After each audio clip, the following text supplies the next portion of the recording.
In the United States, we use something called the Fahrenheit temperature scale. I've heard lots of silly stories about how that scale came into being. Let me tell you how it really happened. Daniel Fahrenheit was not a scientist at all.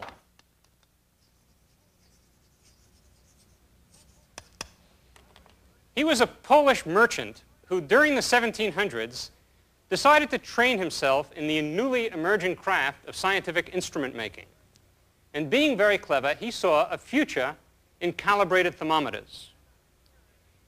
He heard that a Danish astronomer named Olaus Rømer knew how to do the job.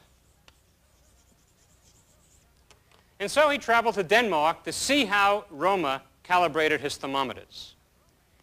Now, Rømer had invented a temperature scale of his own, which, like that of Celsius, was based on the freezing point and the boiling point of water. But the scale had a number of differences from Celsius. First of all, Rømer based his scale on 0 to 60 degrees rather than 0 to 100. The 0 to 60 degrees probably had something to do with the degrees in a circle.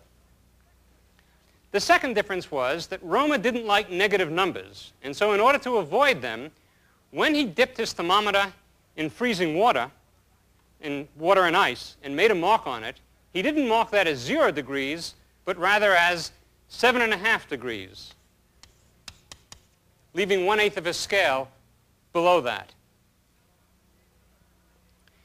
Now, on the day that Fahrenheit came to watch Rømer calibrate his thermometer, Rømer was making thermometers to be used for meteorological purposes, for the weather. And if you're going to make a thermometer for meteorological purposes, it's not convenient to have one that reads from the freezing point of water to the boiling point of water, because the weather seldom gets this hot. And so what Rømer did was to make one mark at the freezing point, and for the other mark, he measured human body temperature. And when he had found that mark, he called that 22.5 degrees. And that was the basic scale that Fahrenheit adopted. But Fahrenheit didn't like fractions. So when he made his own thermometers, he multiplied everything by 4. And now the scale was 30 degrees to 90 degrees from the freezing point to blood temperature.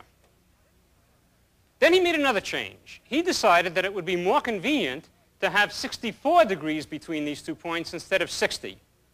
The reason is a good instrument maker's reason. He had to engrave single degree marks on his thermometer. If it was 64 degrees between his 2 calibration points, then he would divide it in half and in half again and again 6 times, and he would have it down exactly to 1 degree markings. So he shifted his temperature scale once more to make it 32 degrees to 96, a difference of 64.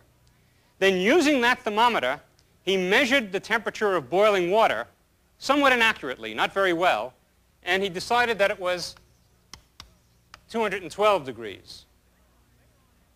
Later on, after he died, 212 degrees was defined to be the temperature of boiling water, and that shifted the temperature of the body a little bit. It's really 98.6 degrees. And that's how the Fahrenheit scale came into being. Now you might ask, which of these temperature scales is the best one? That's a silly question. The Kelvin scale, or absolute scale, is the one that's used by scientists. The Celsius scale is almost ideal for cooking because it's based on the temperature of boiling water in an open pot. And the Fahrenheit scale, which has 0 to 100 degrees as the range of normal weather temperatures, is almost perfect if you want to talk about the weather.